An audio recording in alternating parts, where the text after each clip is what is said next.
let's pick on someone. I think I picked on Orville last time. No, I picked on Cobalt Jones last time. I will pick on Celeste this time. Celeste, what happened last time on Second Wake? Okay, let's see. Went shopping. You did? There was a lot more shopping. Mm-hmm. More shopping. And he has new employment now, so it's about what we did. I like it. Okay, nice cut to the chase. The group, after meeting their two new allies in Cobalt Jones and Celeste, artwork still pending. We'll probably see it beginning of August. I think is my timetable for it. I think that's where they were. Our artists that we were talking with had us for that. So we do have stand-ins in the event that I don't know how far you guys get. If you guys leave right now and you're like, let's go fight in the middle of nowhere, I do have I actually found a purple kobold that is official artwork that I can use because it's D&D artwork and I own those books. So that's the beautiful thing about that. But yeah, you guys, after meeting up, had yourself a nice kind of meeting of the minds, separated out your gold and earnings, separated out the various items that were given to you by the lady Tristina Galanti. Yeah, you went shopping, met a turtle dude who was kind of lame, met a weapon guy who was even more lamer. People got jobs, which is kind of cool. New uniform, free clothes. It's always nice. And yeah, after that, you guys kind of rounded out your shopping. Oh, Orville attuned to the magic weapon that Orville came across. So cool for Orville. Don't know how the rest of that works. So yeah, with that being said, Seekers of Galanti, you find yourselves still within the first level of Fort Osen. You have ventured far, some of you picking up various weapons from the local traders. You've picked up various scrolls and spells that are all being scribed still into your books and treated with absolute purpose for advancement of your education. Some of you have stared curious glances at the various things on offer from Fort Osen. You know that the path ahead of you is one of, effectively, diplomacy, albeit behind the scenes, not really directly for you, but also one that will see you traveling very far and away, to the northeastern fort of Fort Pale, a fort that sits just southward of Keen's Plummet, an area that you know to contain a black tower that has risen from the depths of this effectively landing spot for Keen himself, and now serves as the de facto base of operations, as many have told you, for the current incursion from the radio-waved individual known as Montserrat in the Morning of MMLR 660. Montserrat in the morning! Anyway, sorry. But yes, that adventure is not today. That is what lies ahead for you. You all know that you can travel at any time to the third floor, visit your contact once more, and of course, begin the rite of teleporting to Fort Pale. But the choices are yours and yours alone, as you are in this very well-guarded fort and well-supplied area. Because Galanti, what would you like to do?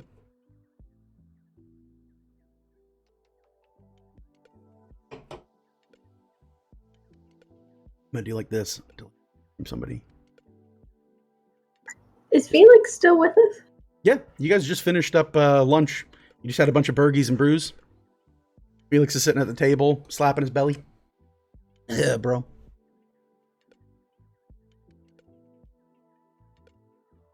Well, do we need to do anything else today, y'all, or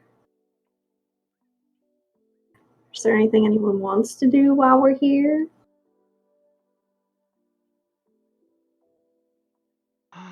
Still have another spell to copy. It'll take me about 4 hours though, so bit of time, but otherwise, not really. I got some reading I was looking into doing. Maybe I could seek out somewhere that I could do that. I don't know if there's a library or something here.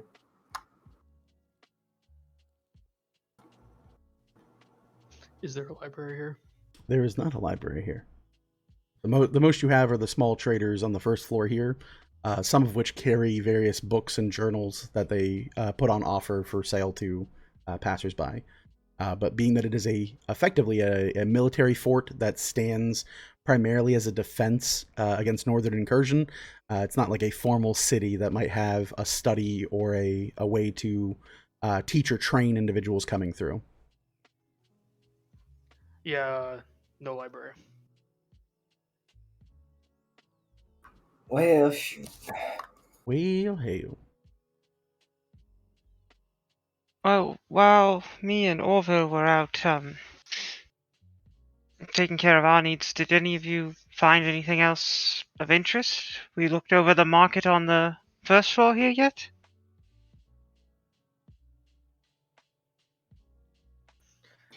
Well, I got this Well- axe, so that's kind of cool. And I think that's it. We got some armor I got some new armor. and a gun. And yeah, I got a couple of crossbows, one for myself, one for Buddy, just so he doesn't have to be, close to stuff. Dude, you're a bit echoey. Are you on the right mic? Ooh. That's probably fair. Bartholomew, at hearing that JJ has purchased a crossbow for him, kind of looks a little forlorn and not drunk anymore. But kind of like goes, "You bought me a crossbow?" Yeah, the sword didn't seem to be a good match for you last time. Oh, no, I'm pretty bad at swordplay. To tell you the truth, I just didn't have the heart to complain the first time. Oh. Self-defense, in case you need it. You hear kind of bubbling like, yeah, man, self-defense, bro. Would you like to get some armor as well, Bartholomew? Armor would be quite a lot, and I don't want to overstep my allowances within the group. I feel that if there comes a time of which armor is required for me to be worn, we have already been doomed far and beyond the need for it at that point. I think with a crossbow, reasonably, I should never see a blade again. And if I do, I assure you, Miss Dowenvey, that I will be far and away from the situation. Alright, if you're comfortable with doing it that way, just you've seen how quickly things can descend into madness. It's just a precaution. I was curious if you wanted to have or not. Oh, no, I do appreciate it. I just I just don't think that's for me per se. I wouldn't want you to waste your hard-earned gold. You'll either be far away or you'll be dead. So I guess either way doesn't matter. Well, Mr. Colwell Jones, that is rather comforting. Thank you. Yeah, anytime.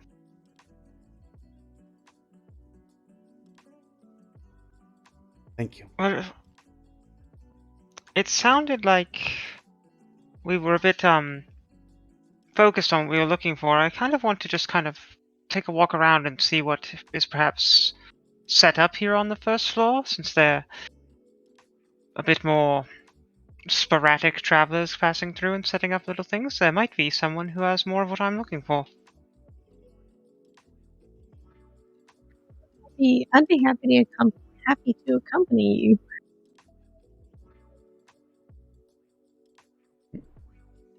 So, Can I go too? Can I? do whatever you want, Celeste. Me too. Yeah. Yeah, me too. Me too. Me too. You're a part of our group now, Celeste. No. Can I? Yeah. Can I go with you guys? Because I don't. Yes, you can come with us. Thank you Yep. for so vehemently asking permission. Thanks. That is- Just didn't want to be a third wheel, you know. Oh. No worries. I will go to Miss Celeste so that you don't feel out of sorts. I'm also Study. fairly new to the group.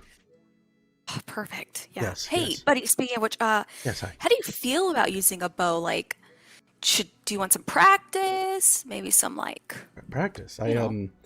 I will tell you that I have elven heritage, my dear, that allows me, from before I could even form sentences, I could already hold a bow within my hands.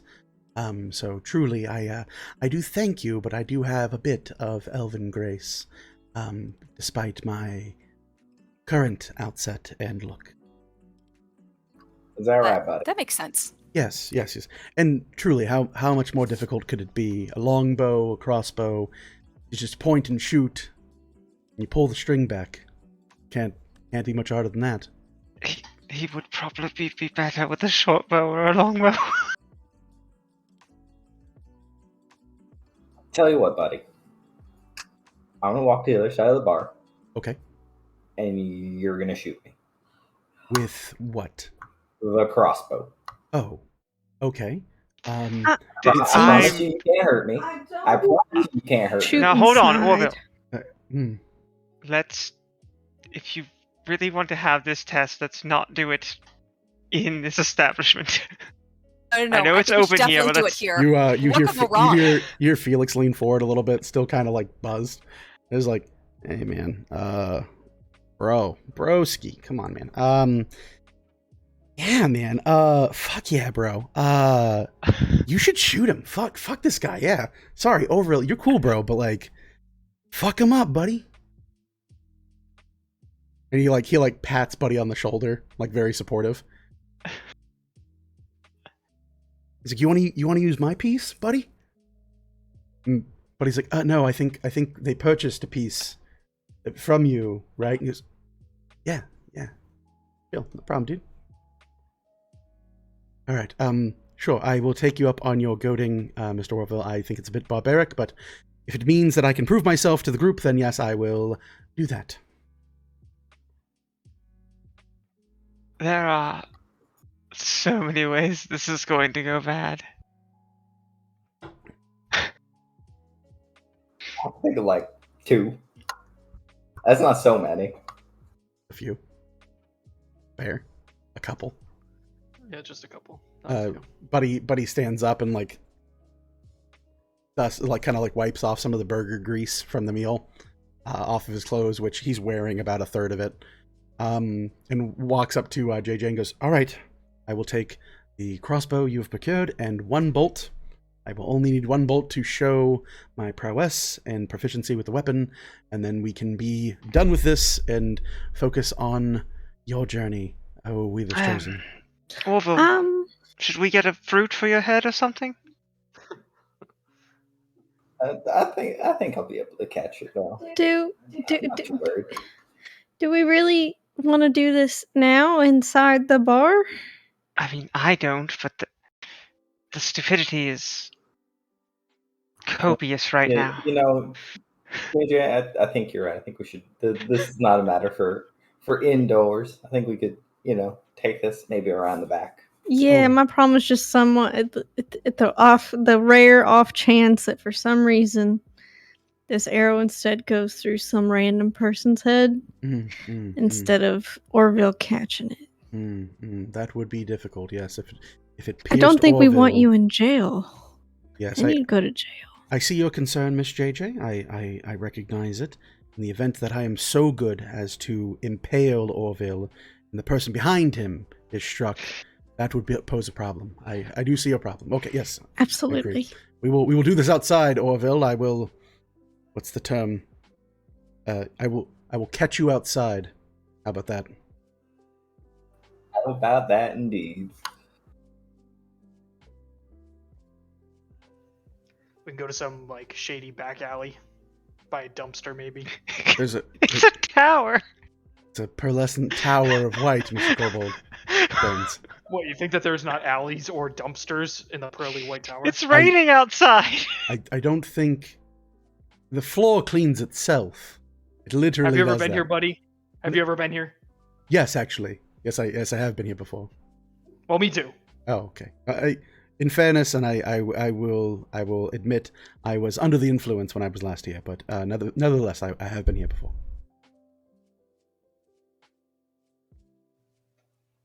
All right. Well, then you choose the spot. Let's All right. let's pay for our bill here, and we'll go find a nice spot for this thing that has to happen. Check, please. You call for the check. It comes by, and Felix is all too eager to pay, and just pulls out like a small coin purse and pays for the meal. I thought the point was we were covering it for. Yeah, he just wanted to get the invite. He didn't really care about paying it or not. He hands over a stack of gold and just like, hey man, fuck yeah, bro, live your truth. These people are great. Yeah, here's for them, and then here's a little bit for yourself, my guy. Like, take the rest of the day off. Like, have you ever gone for like a fucking walk and just seen where it takes you? And you see the waiter is like holding the coins and goes, oh yeah, yeah, sure, whatever you say there, guy. Fuck yourself, and walks off. Goes, hey Marty, we got another drunk Sata. Goes, ugh. You hear like the Goliath like bang some pans, and you see Felix stand up and wipe himself off. Goes, awesome, sweet. Not that I totally don't want to see the little green dude get shot, but like I have like this store that I'm supposed to be running. Technically, it's like still hours, and like Burgies and Brewskis, super good, my guys. But kind of got to do that whole, having a job thing. So hey, nice meeting you folks. If you ever come back to Fort Osen, look me up. Thanks for hanging with us, Felix. Bro, Yes, thank you for joining us. Yeah. hanging and banging, my dudes, hanging and banging. That's all it's about. Just living that peaceful life. Got the nice Zen attitude about you guys. Your vibes. Bro, your fucking vibes, man. I overheard Buddy saying your Weaver's chosen or something. Get out there and save the fucking world, guys. He starts walking off towards the elevators. Or the lifts, technically.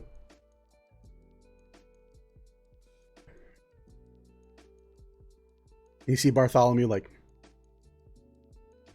I didn't want to ask to be rude, what the hell is a vibe? Is it like a magical thing, or is it like a monk thing, Mr. Orville? Is it like key focused? I don't really know. I think it might just kind of be like the feeling about a person. Oh, okay. So it's just like a general sense of things. As I understand it, yeah. Oh, okay. I didn't want to ask and seem rude, so I've been waiting for hours now to figure out what the hell that meant. So, Well, thank you for just going with it. oh, I've if nothing, I've learned better than being under your employ in these last few days is to just go with things and see where they come out.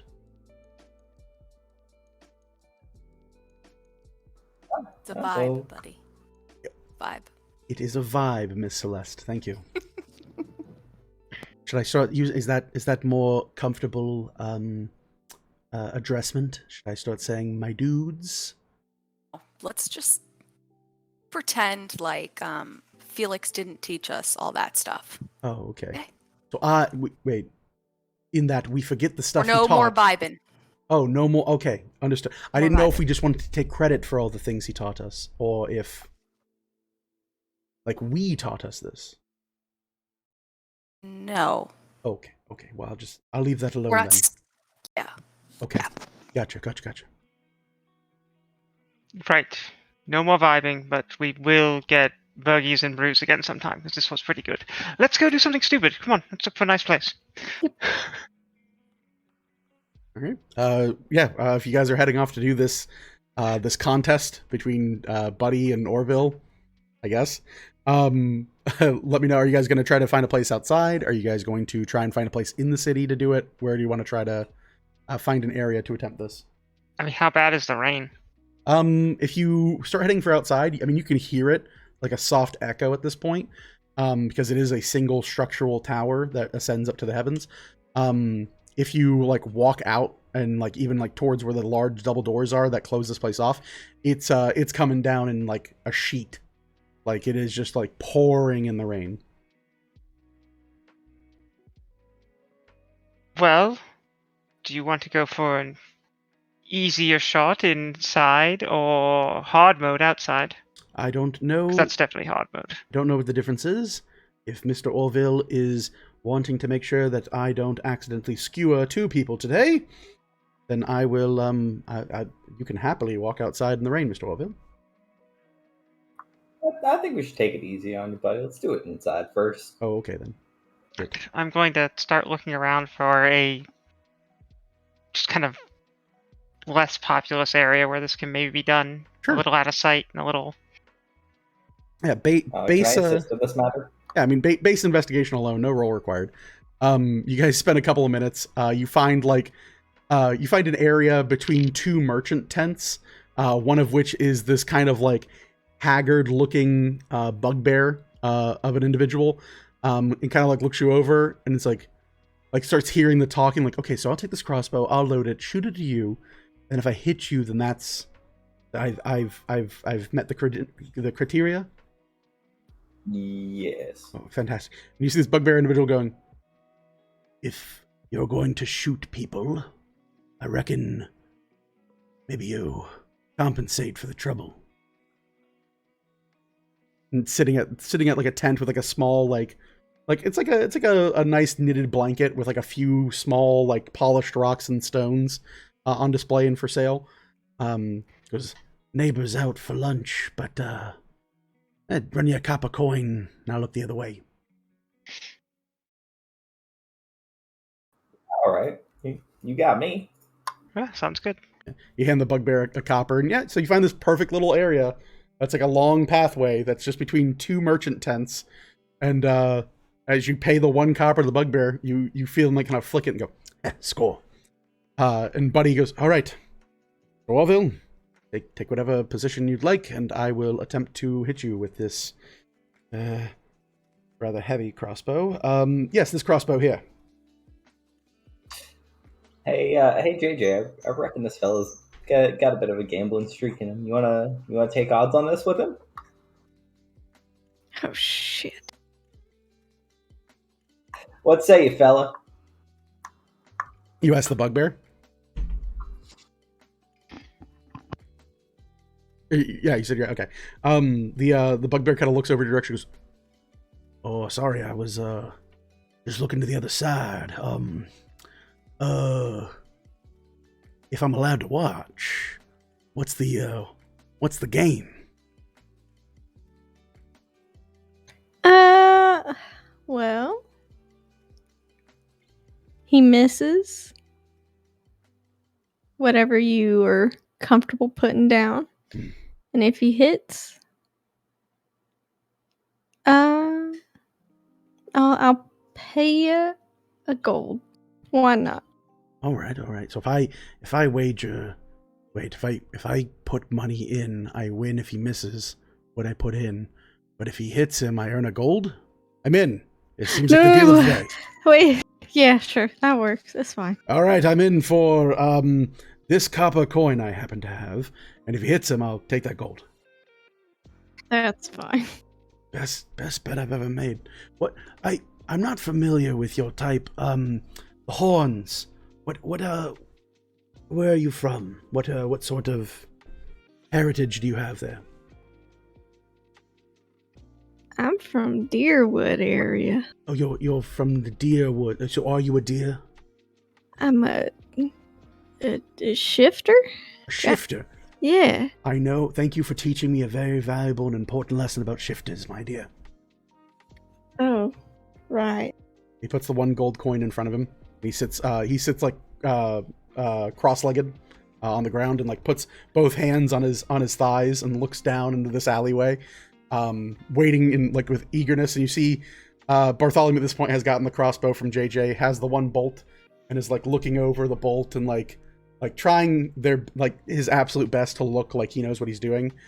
He puts like the thing, the boot, the kind of like front boot loop around his boot, pulls back the string, you hear it click into place, and hefts it and sets the 1 bolt on it and holds it out and puts his hand right under where the pinching trigger is proficient with crossbows, and kind of angles it down at Orville. Goes, all right, say when, Mr. Orville. Orville's kind of gonna like rub his hands together, get them all warm, shake them out a little bit, and then and just put his hands up like this and say, "On your mark, buddy." All right, on my mark. He closes one eye and then goes, no. Opens both eyes and stares down. JJ, go ahead and roll at disadvantage to hit Orville.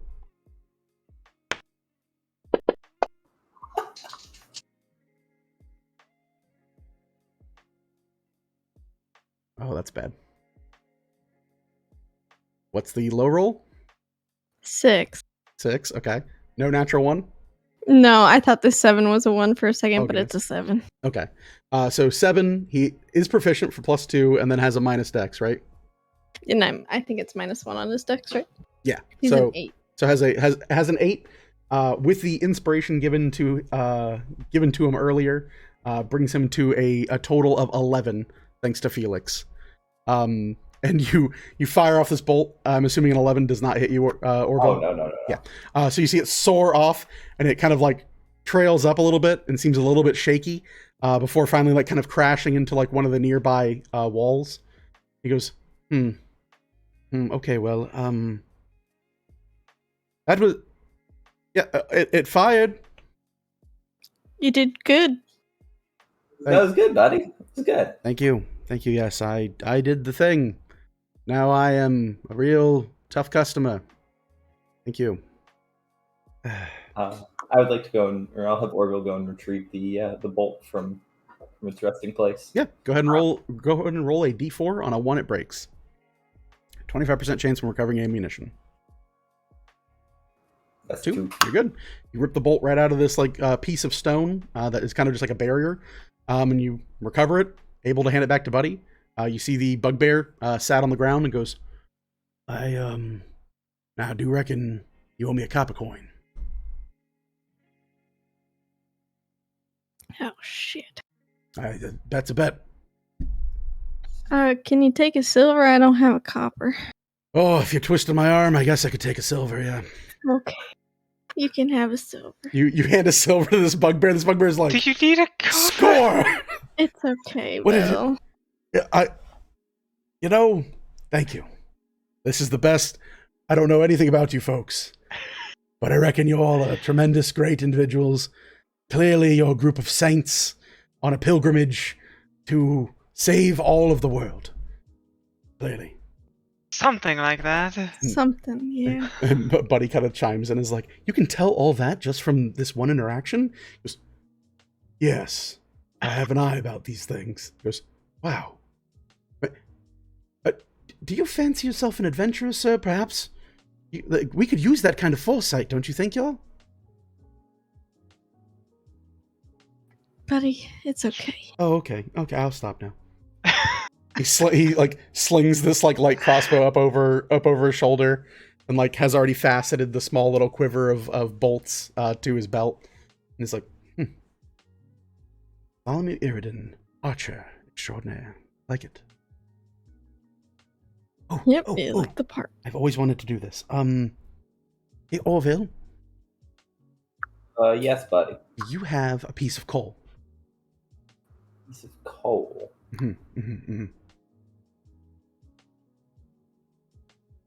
That's a good ask.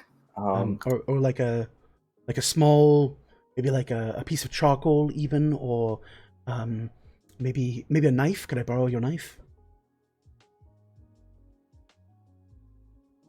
Or really anything at this point. Ink, if you have spare ink, or I have I've a got small ink and a pen, knife. yeah. I have some eyeliner. eyeliner might work. Yes, I'll take eyeliner. Thank you. There you go. You hand him like a small If thing you of have inks eyeliner. and pens. He takes the crossbow and sits it down on the ground, and then like sits down on his knees and takes the like dips the little eyeliner and starts writing on the side of the crossbow. And then after a while, he starts kind of like fanning, waving it, and blowing on it, and then like hands you back your little makeup, your cosmetic. He's like, that'll work.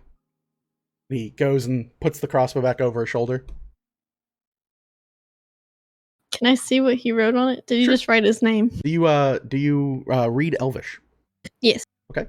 Anyone who reads Elvish can see very like it's it is well done because Bartholomew is very good at calligraphy, but it is still kind of like spotty. Like you can tell, like the it was a little heavy in certain places because he's applying it with an applicator.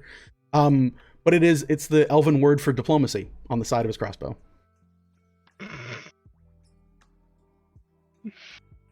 And he's beaming, like the most excited you've ever seen, buddy. Right. Born to kill. Well, is we're here fantastic. right now. I just kind of looked at the bugbear. What do you happen to be selling, sir? Hell, selling all kinds of stuff.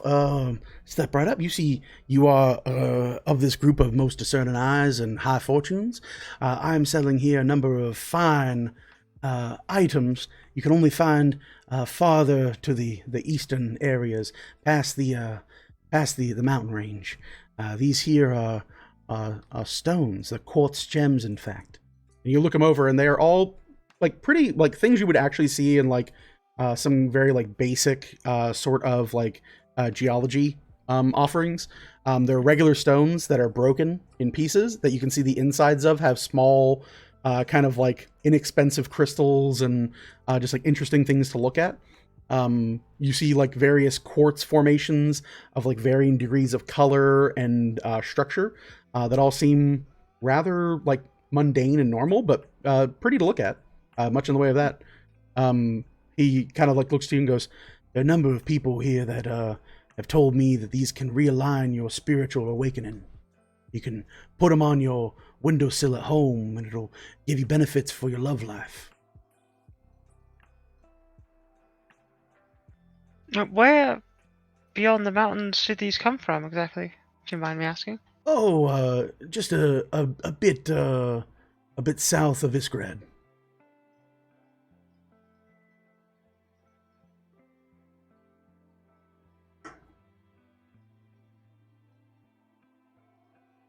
Wait, where is that? If you look at Fort Osen, directly to the right of it.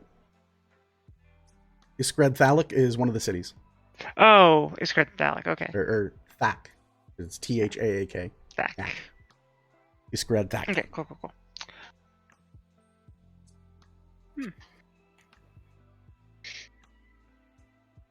Realign your spiritual energies. My mama used to say the same thing, and she's gonna hold up this nasty-looking little decrepit rabbit's foot. Oh my. I don't She used to say that same thing. yeah, I don't handle anything as far as what you might be calling a bit of taxidermy. I don't handle none of that. That's a bit out of touch for me. This is all natural, sourced straight from the earth. No animals were harmed in its creation, of that I assure you.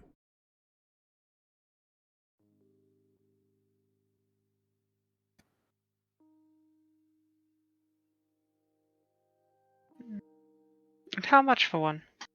Well, depends on the one, each of the clusters and formations. But for you, I would personally recommend this one. He reaches down and pulls out a chunk of pure white quartz that is not even like stone covering, is like literally a chunk of like spiky rock. And like just the small kind of like dim dancing lights that exist within the tower itself, catching it and reflect small bits of prism. He holds it out and goes, you'll find no better cluster in all of Fort Osen. Yours today for a deal. Only 7 copper coins. Oh, that's quite a deal. You know what? I'll take you up on that. That is very beautiful. Oh, very good. He hands it to you. You can add that you have a chunk of quartz.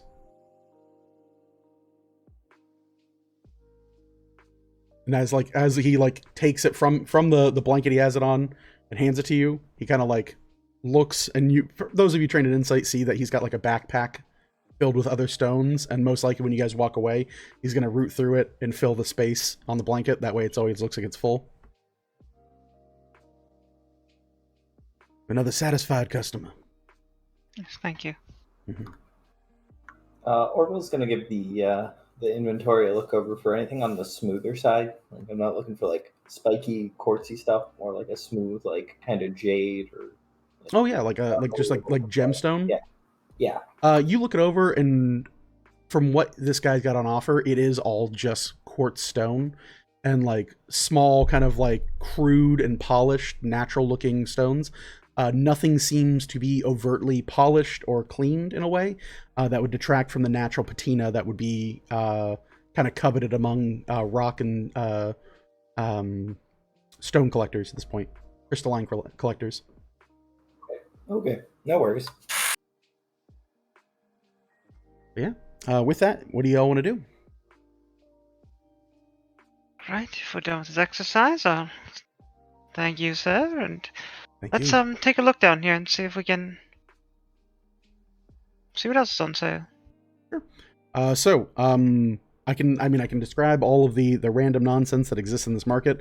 Or if you guys are looking for something in particular, let me know and we can put it up to a roll. I am looking for anyone that happens to be looking like they're selling anything a bit more arcane, whether it's materials or spellcraft related, or even items that could be enchanted in some way. Of course. Go ahead here and roll me an investigation check. Could I assist her? You certainly could. Thank you.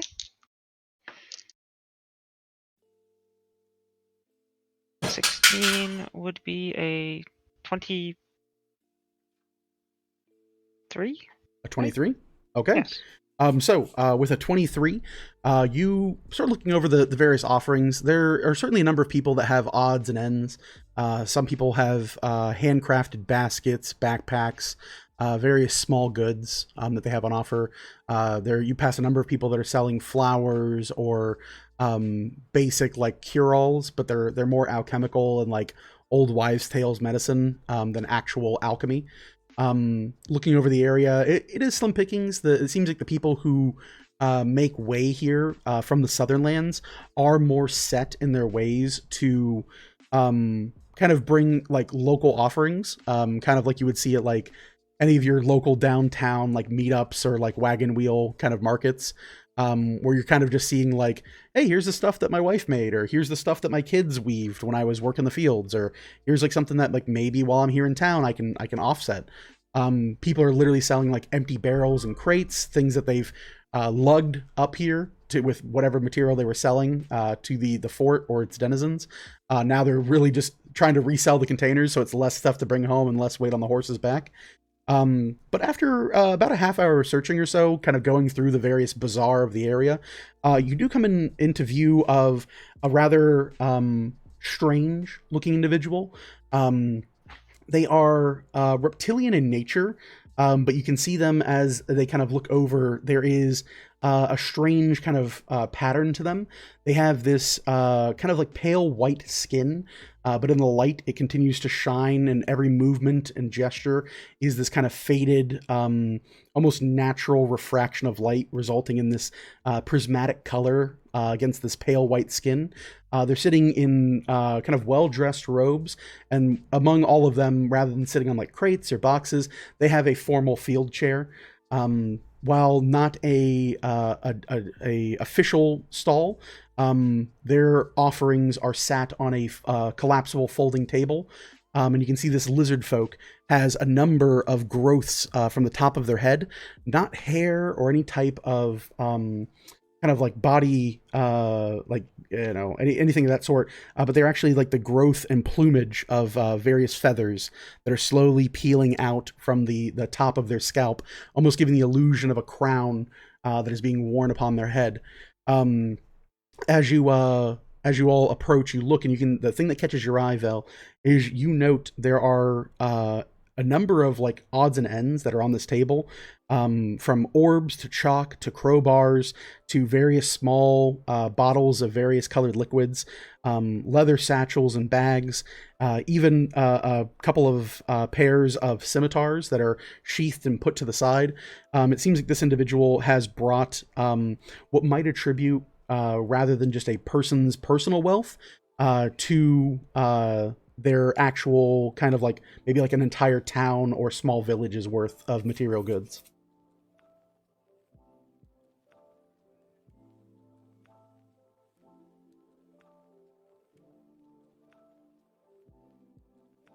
I'll approach.